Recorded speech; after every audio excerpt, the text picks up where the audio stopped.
Hello everyone, my name is Giselle, but you can call me G. Full transparency, I am a little nervous about this. I've tried YouTube before in a more vlogging style at the start of the pandemic like everybody else, and if you saw those videos, no you didn't. For those who've known me, I've been interested in reading and writing as well as politics and pop culture my whole life. I even did essays on and off for money at the start of the Pandora, and with time, I fell in love with video essays. So, with a creative urge to try this out, here I am. I am also making this specific video as my entry into this space because I haven't found a creator like me or that shares my left-leaning views on this particular video essay space, particularly women. And by those exit polls, we might know why, but we're gonna get into that. I figured the best place to start for this first time in this conversation and analysis, I've been looking for, what the did I write there? What does that even say? Pero ¿dónde están? Let's just keep going. Okay, so I started writing this essay April 22nd, 2025. I took a few breaks and life happened in between, but I kept writing because I felt this conversation was deeply necessary for the Latino community to have out loud and with each other. However, while writing, the LA ICE protests are, and as of writing this little section about day 2 or 3, and in full swing. We have a president who is currently utilizing the U.S. military against American citizens using their lawful right to protest on behalf of the immigrant community. I want to make a few things unequivocally clear in my beliefs and where I stand so you can make a fully informed decision on the consumption of this content. ICE, the Trump administration, and their nasty ass rapist leader, Elon Musk, that eugenicist Baby Vance and the couch he on, Stephen Miller, the literal antichrist, Tom Homan, any anti-immigration sentiments or ideologies from the US. Also, while we're here, let's just cover all of our bases, right? Israel's occupation of Palestine. They could possibly support the oppression and subjugation of any people, anywhere, ever. Support the BDS movement. Support Black liberation. Support the LGBTQ community. Support liberation of all marginalized people. Free Palestine, free Sudan, free Congo, free Hawaii, free Puerto Rico, free Haiti. If you disagree, disrespectfully. Back to the show. If there's one thing that Donald Trump has made his mission is to keep the Latino community in his mouth and on his mind. Since the very first Donald Trump campaign in 2016, the Latino community has been a primary target of the Trump administration. And we know what that sounded like the first time around. Ladies and gentlemen, I am officially running for President of the United States, and we are going to make our country great again. When Mexico sends its people, they're not sending their best. They're not sending you. They're not sending you. They're sending people that have lots of problems, and they're bringing those problems with us. They're bringing drugs, they're bringing crime, they're rapists. Who's number one with Hispanics? Trump. Yes, you talked Trump. about earlier. I love the Mexican people in their spirit. But the country of Mexico is killing us. I want to build a wall. I'm going to build a wall. I want to build a wall. We need the wall. And Mexico will pay for the wall. But we have some bad hombres here, and we're going to get them out. So you can imagine the surprise when the 2025 election closing polls come out, and what do we see? Shame. Donald Trump received 43% of the overall Latino vote, going up 8 vote points from 2020, and then the overall Hispanic vote growing 14 points higher in 2020, even if this was his 2024 campaign. Assault on American You would never abuse power as retribution against anybody. Except for day one. He says, you're not going to be a dictator, are you? I said, no, other than day one. Let Trump-a-mania run wild, brother. Arnold Palmer was all man. He took showers with the other pros. They came out of there. They said, oh, my God. I'm looking for a job, and I've always wanted to work at McDonald's. How do you like my garbage truck? This truck is in honor of Kamala and Joe Biden. So how does a campaign targeting immigrants, focusing on mass deportation, get so much support from the Latino community? Bam.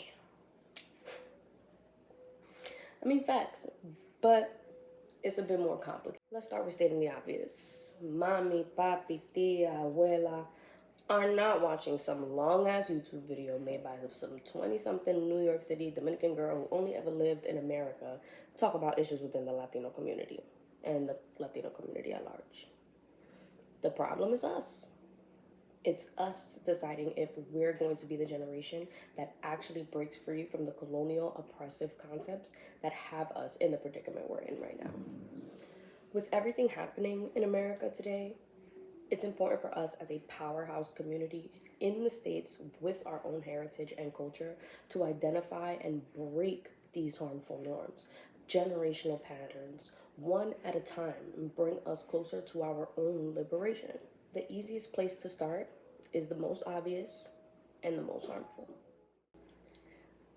According to the scholarly source that is Wikipedia, they define anti-Black racism, also called anti-Blackness, colorphobia, or negrophobia, as characterized by prejudice, collective hatred, and discrimination, or extreme aversion towards people who are racialized as Black people, as well as a loathing of Black culture or Black. Now, Urban Dictionary defines anti-Blackness as the personal, cultural, social, legal, and structural attacks on people called Black, a term that some feel should replace racism as it more often focuses on Black people alone rather than all people of color. I actually do prefer this clarification because while racism is absolutely white supremacy's favorite and strongest power move, because white supremacy holds no bounds, racism can be experienced by any non-white person. However, white supremacy, especially here in the great US of A, is foundationally rooted in anti-Blackness above all else. And this is something all non-Black people of color need to understand immediately if we ever hope to win anything in this country ever, period, ever. I think most people of color already have a hard time recognizing the ways America as an institution has racialized everyone. We know that the way America racially categorizes people is not the same as other nations, and this already is a huge source of identity problems within the Latino community. But what we need to first understand is that Latino anti-Blackness does not start in America. Even if it can be changed or even amplified here, it is not from here for us. When Latino immigrants come to this country, they do not learn racism or learn anti-Blackness. They just bring their all-natural, homegrown version with them on the plane like a carry-on. Because these ideologies are not exclusive to English or America, but they are very tied to white supremacy and colonialism. We hear the nonsense ideologies and phrases of mejore la raza. These racist ideas are passed down from generation to generation of Latino households full of Black and brown people most of the time, just encouraging the erasure and legit eugenics of other Black people within Latino America. I think one of the most infamously known Latinos is this George Zimmerman, who unfortunately is still breathing and is living as the murderer of Trayvon Martin every day in Satan's Taint, aka Florida. In the days after he killed Trayvon Martin, news outlets reported that Zimmerman's dad was defending his son against accusations of racism by stating that his son was a Spanish-speaking minority. So you thought you was gonna trick us into believing this Blaba Crisco was not a racist because he could speak some Spanish? Que se vaya pa'l... que soy embute. This highlights a problem in our never-ending misunderstandings of race, nationality, ethnicity, etc., and a particular issue within the Latino community of our own understanding of our backgrounds. So, let's be clear. Latino is not a race, but because America does social constructs stupid, and in any way to harm Black people as much as possible, we treat an entire hemisphere of countries like a monolithic group of people with a shared experience. And while there are so much we share together as Latinos, our race and ethnic background play a major role in how we interact with each other within the community and with others outside of it. Let's do this quick as because I know that there's at least 400,000 different breakdowns of this on the internet, but just so you don't say I didn't mention it. Latino, people from Latin America. It comprises of 20 countries within the Western Hemisphere. Let's have some fun.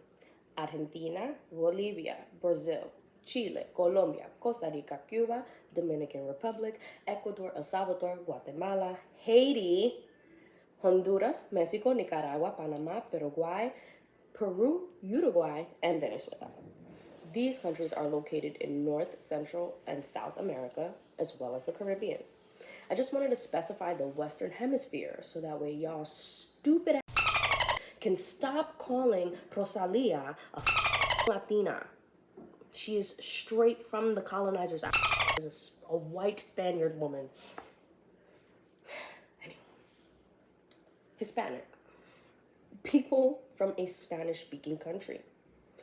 This includes countries like Spain, Mexico, Costa Rica, El Salvador, Guatemala, Honduras, Nicaragua, Panama, Cuba, República Dominicana, Puerto Rico, Argentina, Bolivia, Chile, Colombia, Ecuador, Paraguay, Peru, Uruguay, Venezuela, and the Equatorial Guinea in Africa.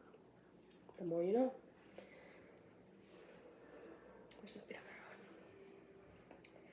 Latino and Hispanic are not racial categories. They are ethnic ones. So, sticking to my hater-ass Rosalia breakdown, Rosalia would ethnically be Hispanic, not Latina. She is white. She is a white Hispanic woman. Bad Bunny, Puerto Rican, is ethnically Latino and Hispanic, racially white. Because I saw somebody try to say that Bad Bunny was black. And no, what? Zoe Saldana, Dominican, ethnically Latina, Hispanic, racially black. Pitbull, ethnically Latino, Hispanic, racially white. Cardi B, Dominican, Trini, ethnically Latina and Hispanic, racially black. Let's just get it out the way. Kodak Black, Haitian, ethnically Latino, not Hispanic, racially black. Fat Joe, J-Lo, Puerto Rican, both ethnically Latino and Hispanic, both white. So white people. Dave East, Dominican, black. Joel Santana, Jim Jones, Dominican, black. Kid Cudi, half Mexican, black. Don Omar, Puerto Rican, black. Kevin Gates, Puerto Rican, black. Joel Ortiz, Puerto Rican, black. Are we seeing? Jenna Ortega, white, obviously has Latino. Here we go. Outside of the Caribbean, especially in Central and South America, we start to see a more brown, which is mixed with indigenous and white populations. Those of us mixed with black and white would be recognized as mulattoes, even the term criollos for people of Spanish descent born within Latin America. I also want to side note that while white in this context is colonizer whites, Spaniards in particular for most of these countries, and although most of the Caribbean nations did also have the British whites as well. And we need to keep in mind as we discuss is that all of this is the result of, let's say it together, class, colonialism and white supremacy. Ooh. Because we have different racial categories like mestizo and mulatto, there is a colonial and societal push for people who aren't visibly dark skinned and for those who are to erase their black identity through a generational process known as blanquimiento, where dark skinned Latinos would actively pursue lighter or white partners so their future generations of children would look visibly more and more white until the blackness or indio is basically invisible in the family bloodline. We also see other versions of this within Mexican and primarily indigenous groups through their mestizaje, I think it's mestizaje, where many will highlight their indigenous roots or even European roots while, of course, erasing their blackness. This is where the both of some of those disgusting ideas of mejor la raza begin. I want to highlight that skin color is more the issue than phenotypical black features like a wider nose or fuller lips. Latinos don't have those same fixations on facial features as long as it's on light skin. Think a very literally, Sammy Sosi did nothing but turn himself pink. Embarrassed, shame. Currently, the two most popular Latinos in the far right spaces are Enrique Tario, who is a former leader of the Proud Boys, who is literally charged with seditious conspiracy for his involvement in January 6th, and he identifies as an Afro-Cuban. Then you have that Nick Fuentes, the self-identified Klansman, because yes, white supremacists are also Klansmen, duh, who spends dinners with the orange Mucinex monster and everyone's favorite Kanye West. Nick Fuentes is particularly shrimpy and white. Go ahead and say it. Everyone else does. Dorinda's like me if I was shrimpy and white. And it keeps being said that he has Mexican ancestry from his mother's side, but is also Italian and Irish. I met a lot of you that it was only Italian and Irish, but suddenly Puerto Rican because your dad was born in Brooklyn. But I digress. That's not even part of the video for real. The way we go out of our way to divide the Latino community with anti-blackness out the foundation breeds an environment where the division amongst us, especially around our racial backgrounds, creates a space for the direct harm of Black Latinos that ripples onto the rest of the community. I want to talk about it because they're so embarrassed by it. In Springfield, they're eating the dogs, the people that came in. They're eating the cats. They're eating the pets of the people that live there. And this is what's happening in our country, and it's a shame. There is no community that carries the burdens of Latinos and Black people having the audacity to live in liberation like Haitians. And although the Trump administration has absolutely tried it with Haitians in the past, as we all have through all of America and the world's fucking history, this bullshit really hit different. In September 2024, during the presidential campaigns, the Trump administration started peddling a stupid ass lie that they got from Facebook status that alleged the growing Haitian community in Springfield, Ohio, were eating the domestic pets of the area. The local police department, the city's Republican mayor, and Republican senator all repeatedly maintained that these were just rumors and never substantiated in any way. Even the person who initially made the post took it down and said that they posted it as a rumor they heard from the community, but had no proof of happening. And then, like a South Park episode, you got the big couch humper, big crack baby, not the little one, JD Vance, said, and I quote, "If I have to create stories so that the American media actually pays attention to the suffering American people, then that's what I'm gonna do."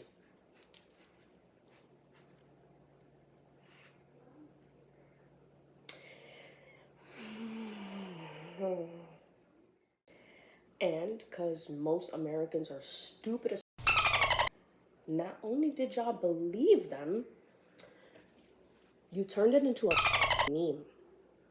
In Springfield, They're eating the dogs, they're eating the cats. Eat the cat, eat the cat. They're eating the dogs, they're eating the cats. Eat the cat, eat the cat. They're eating the cats, they're eating the dogs. Eat the cat, eat the cat. This lie is part of the problem, right? Black people globally understood immediately that not only was it a baseless lie, but a dog whistle for hatred against Haitians specifically, but Black people within the immigration system on a larger scale. I just want to take a moment to pop in right quick to say I would be an absolute hypocrite if I didn't, in this moment, not utilize this space to honor our Haitian brothers and sisters being abused by the Dominican government as per usual. I cannot claim to support the liberation of all people and not address the way my own community is actively and has for decades treated our Haitian family and dark-skinned Dominicans without dignity. I am tagging some accounts below in the description so you can stay informed on how we can help.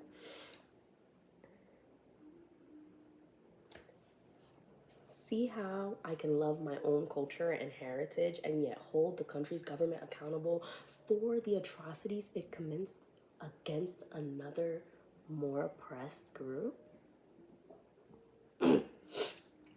Anywho, for a larger Latino community, even if we are not a monolith, the lack of support for our own Black community makes it clear how far into the sunken place we are. One of the most infamous murderers in America is alive and well in the hellhole death portal that is Florida, is a Latino. One of the most popular white supremacists is a cryback baby with Latino ancestry, or whatever the that means. The damn leader of the Proud Boys was a brown-skinned biracial Latino. And at every turn, we continue to stay in silence for the sake of our own skin and at the detriment of Black people from our own community and beyond. And this is where we start peeling it back a bit. Because this is a foundational point as to why Black people at large, but Black Americans particularly at this current juncture, do not fuck with us. And obviously, rightfully so. We're gonna get into a deeper breakdown of our immigration system later on. But I do think it's important for Latinos and all immigrants coming to America, period, to learn a bit of humility around Black Americans. I need everyone who has any connection to immigration to understand that we only have a system of naturalization as citizens and civil rights regardless of immigration status because of the direct efforts of Black Americans in this country. Immigration law didn't really exist in the US until about after the 1870s. There was some legislation regarding citizenship, which, as you guessed it, was limited to free white persons of good character. It's important to note that I am separating the 14th Amendment from within this conversation because its very intention was specific to the equality of Black Americans. And even though it has unfolded great benefits for most marginalized Americans, its intentions were primarily to provide the legal basis to challenge discrimination and to demand equal rights and protections within these communities. We got the Naturalization Act of 1870, in which, for the first time, the country was creating a system for the citizenship process. This was to extend the process to, aliens of African nativity and to persons of African descent, aka former enslaved people, their children, or Black or brown people from other countries who came via colonization. This is also where we saw the initial development of the punitive system that kept people out of the states and imposed penalties for those who were trying to fraud the system to get their citizenship. And if you think the beginnings of Black people considered within the conversation of citizenry and the development of immigration penalties being created at the same time is a mere coincidence, you're stupid. Sorry, but like, come on. It's also important to understand the role that media plays in the Latino imagination.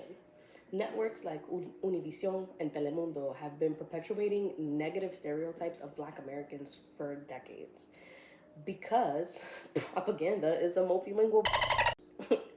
These networks perpetually spew stereotypical ideas of Black people to Latinos 24/7, and there is a sentiment that's taught in the sense that Black Americans are not taking advantage of the opportunities America provides, especially via citizenship. Tired ass stereotypes of Black Americans as lazy or violent. Our non-Latinos need to understand and maybe hold a little space for the fact that they do not have history as context. This is so deeply the core of the problem in the relations between Black Americans and Latinos. We do not know each other's history. And as an immigrant community, I'm gonna say this, that's an us problem. We are immigrating into a country with no desire to learn of the people most harmed from here and yet benefit off of their hard work, and you don't even know that. It's important for us not to just learn this history, but understand how we as Latinos live with the benefit of the hard work of Black Americans in this country. Same as we would like our contributions as Latinos to be recognized within the States and globally, we have to make sure we do the same things for our Black American family as we quite literally migrate to their country. Especially after the discourse that began after the LA ICE protest, I thought that it was really fair and justified for Black Americans to be apprehensive about supporting Latinos when they as a community spent so much time telling us who Trump would be if he came back. We shouldn't operate within transactional solidarity. We should be in solidarity because all of our liberation is intertwined. And there is no way any minority group in this country could even consider working towards their own liberation without the liberation of Black Americans. And we spend a lot of time seeking the proximity of whiteness because we already understand how the proximity of Blackness in general can be an obstacle. We should never be okay with someone's identity being their biggest barrier. And we cannot sit in a country in which we only get to assert ourselves as Americans while spewing hatred to the Black community within America, when those are the same people who made it possible for anyone who wasn't a rich white man to be proud to be American. And I promise, if you were actually learning about the ways that Black Americans have worked so we can dream an American dream, you would absolutely understand the frustration from Black Americans. We as Latinos need to do better. You should be looking into these popular figures, movements, reading books, watching documentaries. We need to be the allies that we're looking for. We owe it to ourselves and to our communities. If we do not begin to push back against these systems of oppression that are designed to divide us and manipulate us, eventually we become the victims to the oppression, and in a lot worse and recent case scenarios, we end up becoming the villains within our own community. Some fall so deeply into that assimilation, it becomes inspiration, then transitions into something far weirder and more concerning than our ancestors could have ever imagined.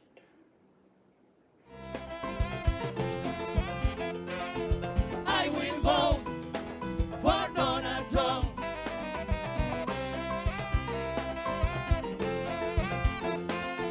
I will vote. Raise your hands, come on. For Donald Trump.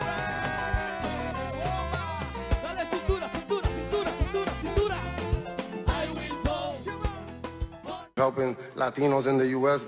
Let's do things the right way, and let's keep growing. Let's keep growing as a family, and let's make America great again.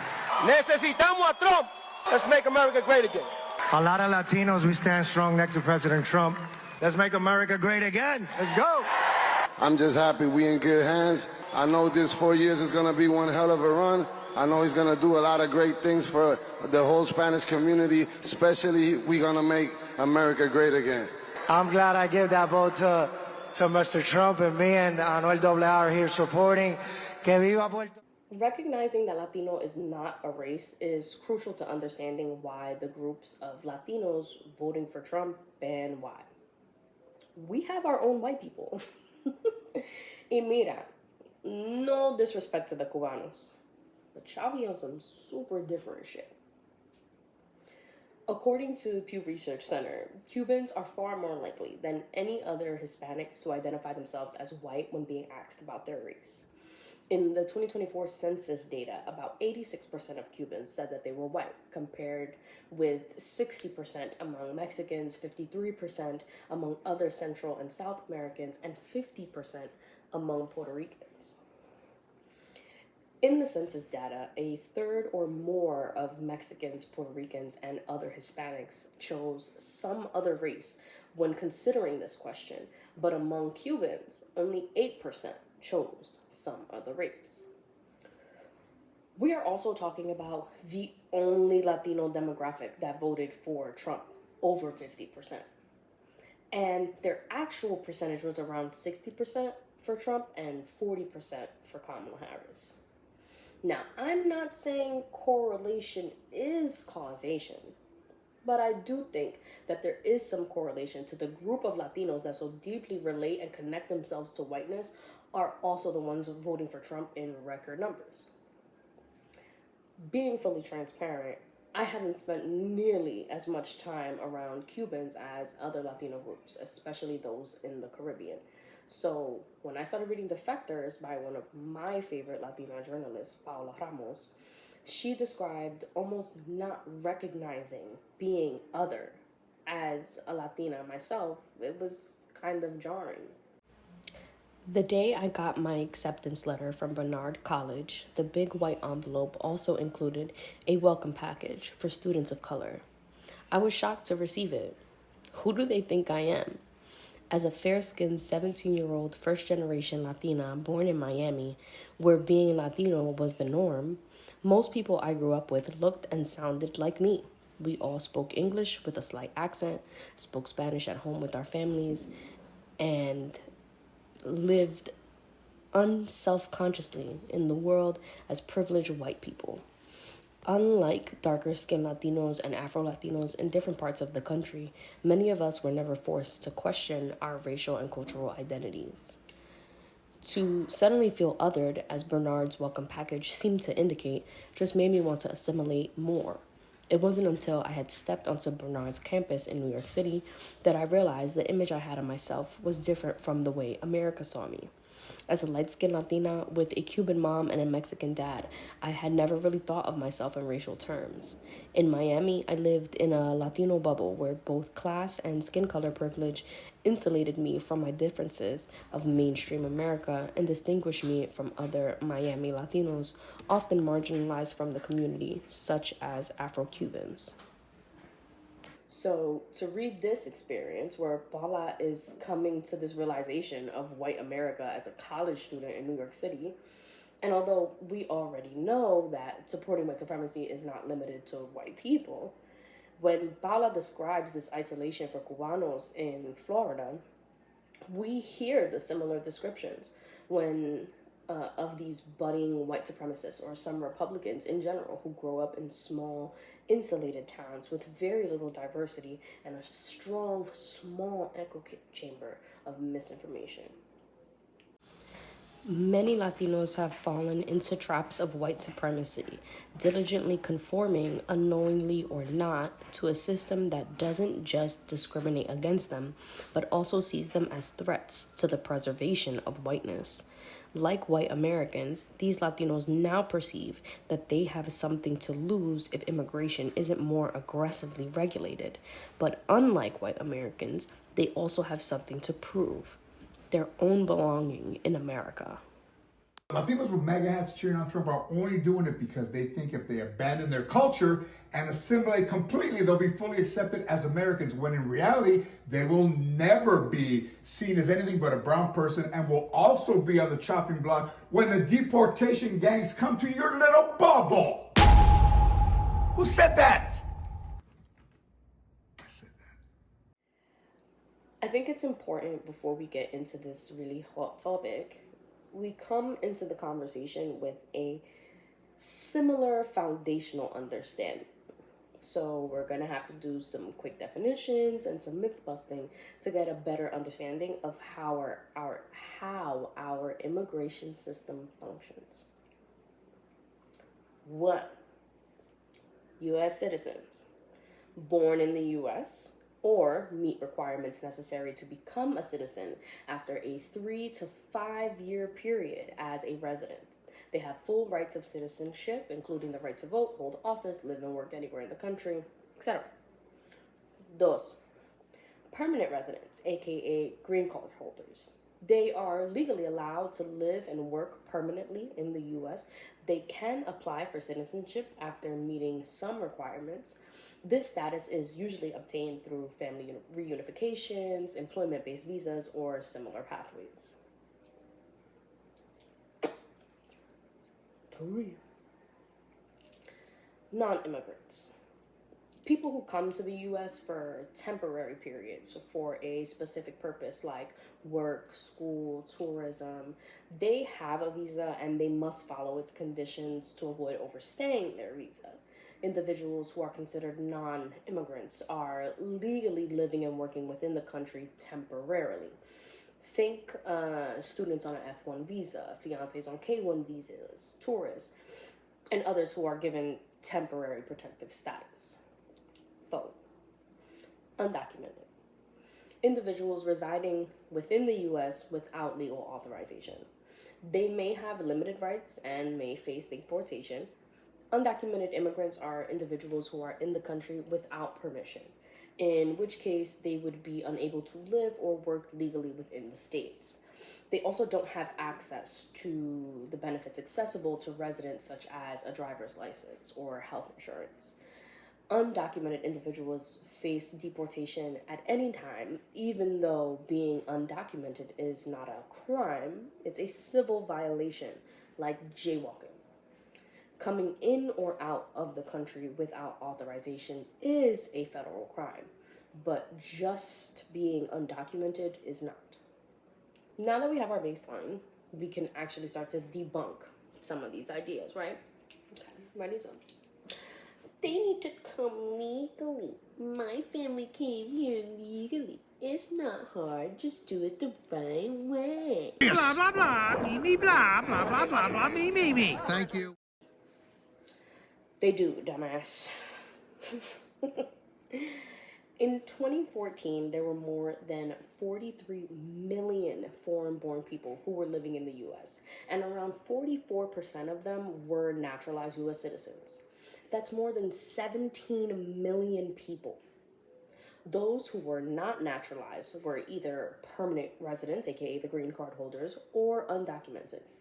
The nation with the most visitors who do not leave at the end of their authorized visits is Canada. Okay?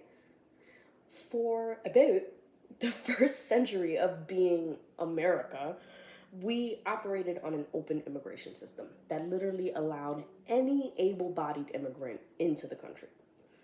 Back when the biggest hurdle for these families who wanted to migrate to America was getting here.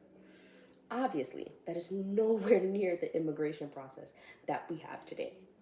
Now, there are literally a million rules to specify who may come to and stay in the States.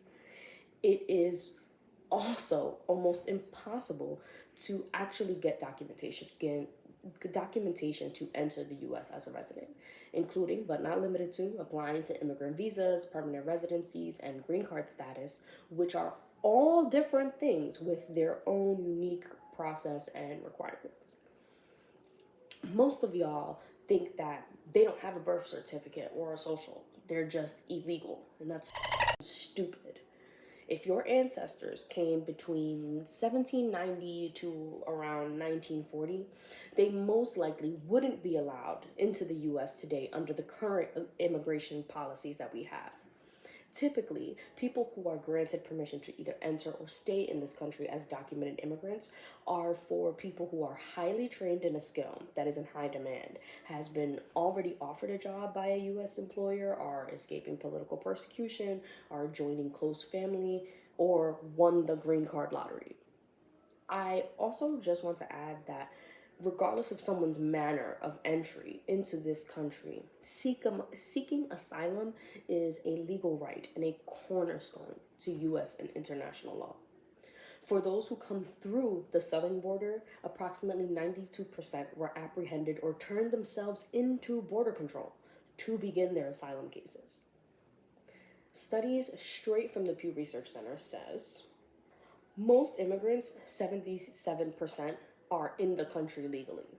As of 2022, 49% were naturalized U.S. citizens, 24% were lawful permanent residents, 4% were legal temporary residents, and 23% are unauthorized immigrants.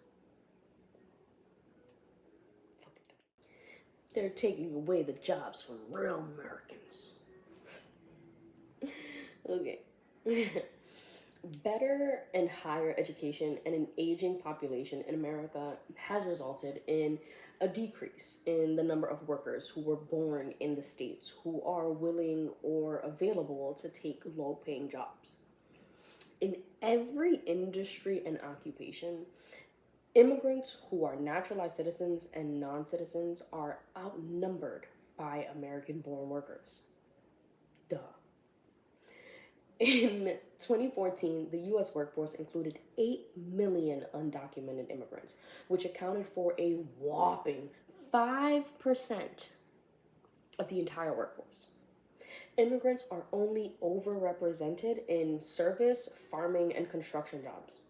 These are the fields that are also the easiest for manipulative companies and employers that will exploit this demographic by paying them less, refusing to provide benefits, and ignoring safety laws. I also want to add a note about this idea of real Americans, especially in the context of Latinidad, and how Latinos would also be in support of anti-immigration ideas.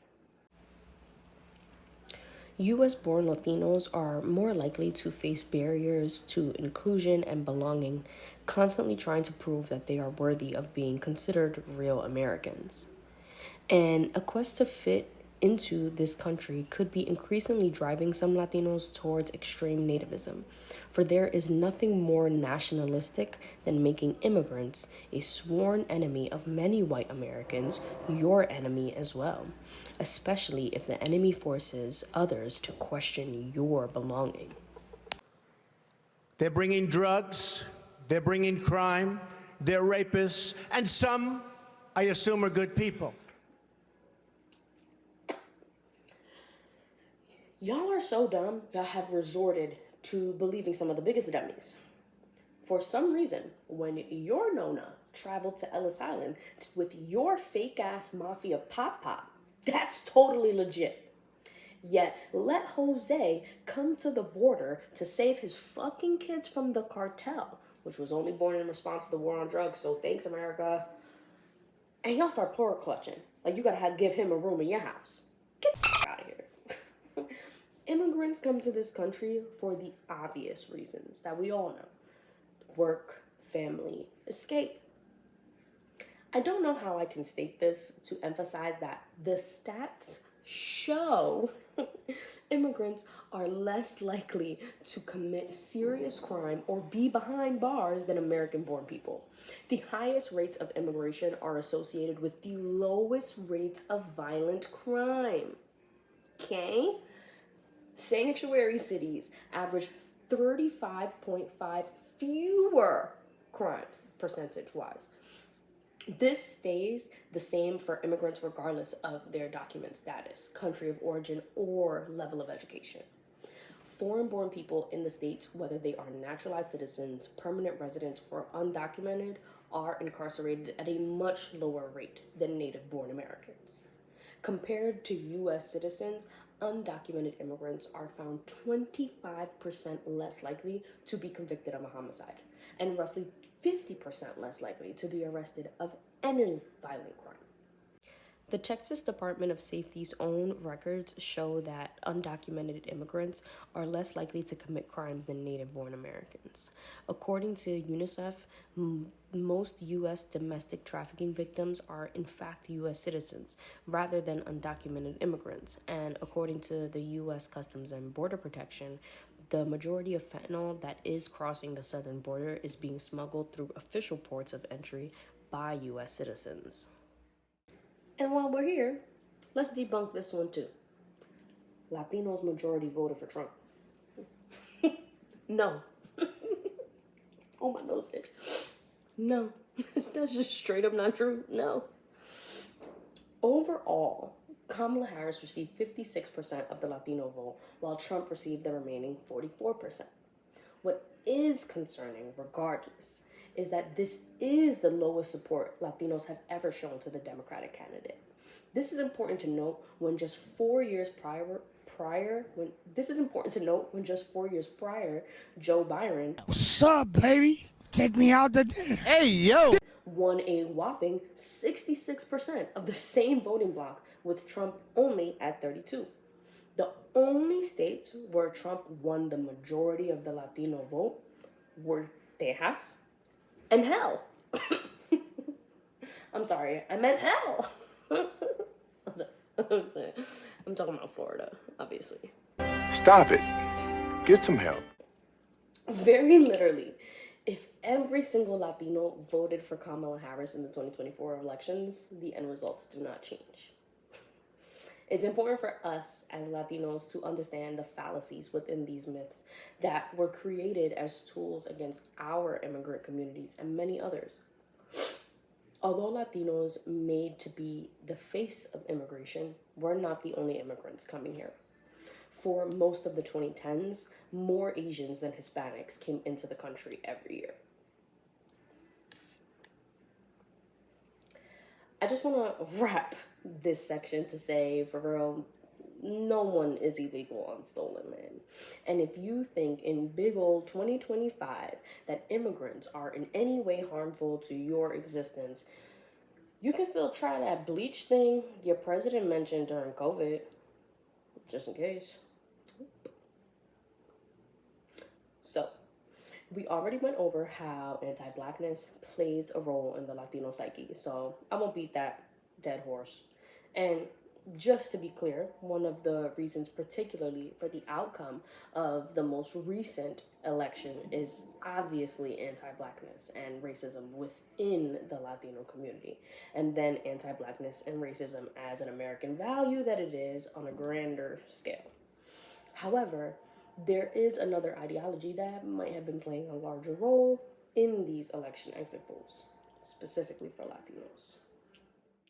So I want to point out that while this is a common idea within Latino culture, the word machismo is some Mexican word. And because of that, a lot of the context and content around the specific term is specifically around Mexican culture. Even if you search machismo on TikTok, it is mostly the Mexican community speaking on their experiences and interpretations, which makes sense. But that doesn't mean that the concept of machismo is exclusively Mexican. It's not even exclusively Latino. Machismo is literally toxic masculinity with an accent. It's patriarchy. That's it. It's Spanish patriarchy. It's making the man's plate before yours or the kids. It's making sure that your house is clean so your husband lives in a clean house. It's Latina daughters having a crazy high standards and expectations for their success, while Latino boys get to be boys until they're fucking 30. It's really girls in Latino households type shit. And it's damned if you do, damned if you don't. Because if you're in a family of all girls with one boy, he is the golden angel baby, literally praised for breathing. And if you're the only girl in a family of boys, you're raised to be a servant. There is no escape. And the Latino community hold on, I'm reading this wrong. There is no escape. And Latinos as a community operate completely censoring men at all times. I could most likely argue that this is the case for all Black and brown communities because patriarchy is another multilingual. But I think Latinos learned how to turn that shit into a personality trait and a mental illness at the same time, because shit is nasty out here, for real. With all that, as we begin to wrap up, I wanted to use this time to highlight what happens when we work together, because we have worked together. Let's be reminded of the generations of solidarity that had existed within our communities. Let's learn about where we can go by seeing where we've been.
Going through all of this brings us right back to 2 points around the protest in LA and the way Black Americans responded that I wanted to touch on a little bit.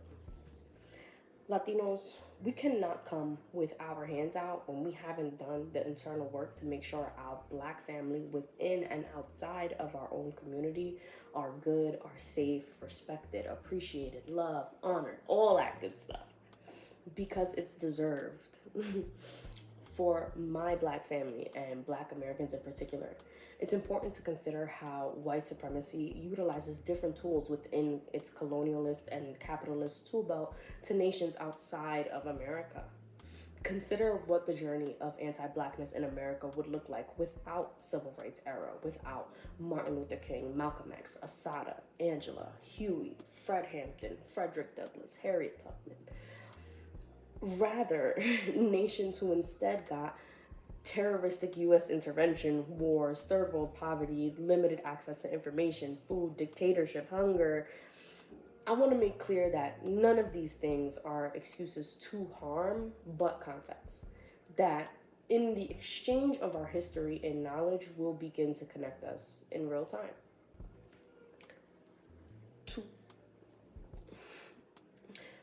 We are in community in real life. Like all families, we have beef from time to time. But there are no communities closer whose stories are more interconnected in this country than Black and Latino communities.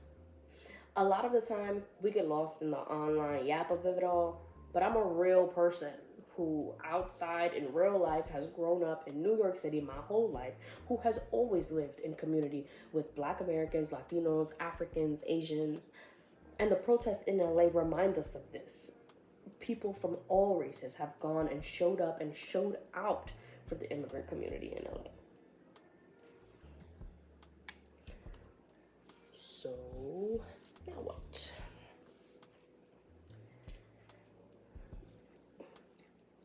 Now, we look to the future and to the past, to how we can be and do better every single day by looking at how we've done it before so that we can push these solidarity tactics. All of us are the closest prey of the largest predators in the world, colonialism and white supremacy in the West. And at minimum, we should, as Latinos, make sure to do our part in not feeding other marginalized groups to the belly of the beast to save our own skin. Como un mamajueva, sin vergüenza.